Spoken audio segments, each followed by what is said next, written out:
နာရူတိုကဘီကိုစလိုက်ကြဖို့ပြောပါတယ်ဘီကတော့သူနဲ့ရှင်မီကနှစ်ယောက်တစ်ဖွဲ့ဖြစ်တဲ့အတွက်သူတို့နောက်မှာပဲနာရူတိုကိုနေဖို့နဲ့အမီကောင်9ကောင်ကို Tevis ဘောင်မပြောင်းနိုင်ရင်ဘလို့မှနိုင်မှာမဟုတ်တဲ့အကြောင်းပြောပါတယ်ဒါပေမဲ့နာရူတိုကလည်းသူတယောက်တည်းမဟုတ်ပါဘူးလို့ပြန်ပြောတာကြောင့်ရှင်မီကခူရာမနဲ့နာရူတိုအတိုင်ပေါက်ညီသွားကြပြီဆိုတာကိုရှင်းမိလိုက်ပြီးသူ့မှာအစွမ်းနဲ့အများကြီးရှိနေပြီဖြစ်တဲ့အကြောင်းနာရူတိုကလည်းပြောပါတယ်အဲဒီနောက်16နှစ်တိုင်ချိန်ပိတ်ထားခဲ့တဲ့လောင်ရင်တော့ကိုကင်လိုက်ပြီးအချိန်ကလူတွေဝိုင်းပယ်ခဲ့ကြတဲ့ကောင်လေးကတခြားသူရဲ့ခန်းစားချက်ကိုနားလည်ပေးတတ်တဲ့သူတတ်နိုင်တာကိုအကောင်းဆုံးလုပ်တတ်တဲ့ Iruka Sensei ရဲ့အတော်ဆုံးကြောင်းသားဖြစ်လာခဲ့ရင်းနဲ့လူတွေထင်တယ်လို့မကောင်းဆိုးဝါးမြေခွေးမဟုတ်ပဲကိုနိုဝါယာသား Uzumaki Naruto ရဲ့လို့ဖြစ်လာခဲ့ပြီဖြစ်ပါတယ်။အဲဒါကြောင့်ပဲခူရာမကိုရိုင်ကလည်းမြေခွေးမိတ်ဆက်တစ်ကောင်မဟုတ်တော့ပဲကိုနိုဟာရွာသားတယောက်ရဲ့တွဲဘက်ရှိနိုပြီးခူရာမဖြစ်တဲ့အကြောင်း Naruto ကပြောရင်ကိုမီလောင်အိမ်ကိုဖွင့်လိုက်ပါတယ်။အတားအဆီးမရှိတော့တဲ့ကိုမီချာကရာတွေက Naruto ရဲ့ကိုယ်ထဲမှာစီးဆင်းလာတဲ့အတွက်ပုံမှန်ချာကရာမဟုတ်အသွင်တော်မဟုတ်တော့ပဲစတင်ပြောင်းလဲလာပြီဖြစ်ပါတယ်။ရှင်မီကလည်းအန်အောသွားတဲ့အချိန်မှာအမီကောင်းတွေရဲ့ Tevis Ball တွေကလည်းစုပြုံလာတော့မှဖြစ်တဲ့အတွက်ခါကာချီကသူ့ရဲ့မန်ဂင်ယိုရှာရင်းကန်နဲ့ဖျောက်ဖို့လုပ်ပါတယ်။ဒါပေမဲ့ဒီလောက်အများကြီးကတော့ဘလုံးမှမဖြစ်နိုင်တဲ့အတွက်ဂိုင်ကလည်းရှစ်ခုမြောက်ခဲကိုထွေးဖို့လုပ်နေတဲ့အချိန်လင်းမြန်တဲ့အလင်းတန်းတစ်ခုနဲ့တူ Tevis Ball တွေကဘေးဘက်ဝင်ချင်းတောင်နေစီကိုရောက်သွားပါတယ်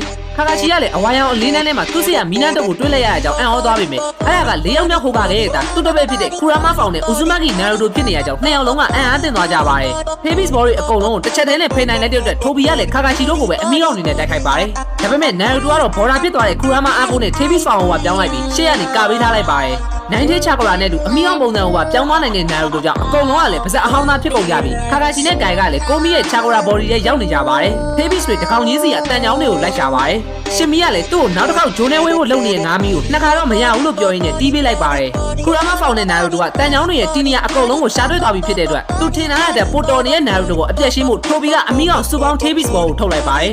ဂိုင်တို့ကလည်းနာရူတိုကိုပဲယုံကြည်ထားကြတာကြောင့်လေ့ကျင့်ရေးအချိန်မှာကြက်ကန်တိုးပြီးတစ်ခါပဲလုံနိုင်ခဲ့တဲ့ထေးဘစ်ဘော်ကိုခူရာမအကူကြီးနဲ့အောင်မြင်မြင်ပြစ်ထုတ်နိုင်ခဲ့ပါတယ်နာရူတိုဘီဘီတိုက်ပွဲအယူကောင်းလွန်းတာကြောင့်ရန်သူရဲ့ကြီးမားတဲ့ Tevis Ball ကိုအောက်ကနှိပ်ပြီးပင့်နေလိုက်တဲ့အတွက်ပောက်ပွဲမှုကမြေပြင်ပေါ်မှာမဟုတ်တော့ပဲလေထဲကိုရောက်သွားခဲ့ပါတယ်အမီးများလေးစွာကြီးလေးဆိုတဲ့ခူရာမရဲ့စကားကအလကားမဟုတ်တဲ့အကြောင်း Tevis 9ကောင်ရဲ့ချာကရာကိုတဖန်ပြသွားတဲ့အတွက်ရှင်မီကလည်းနားလဲသွားပါတယ်ပြီးရင်တော့ချာကရာလက်တွေနဲ့အမီးကောင်တွေကိုချုပ်ထားလိုက်ပြီးသူတို့ကိုထိန်းချုပ်နေတဲ့တန်ချောင်းတွေကိုလည်းတပြိုင်နက်ဆွဲထုတ်ဖို့ပြင်လိုက်ပါတယ်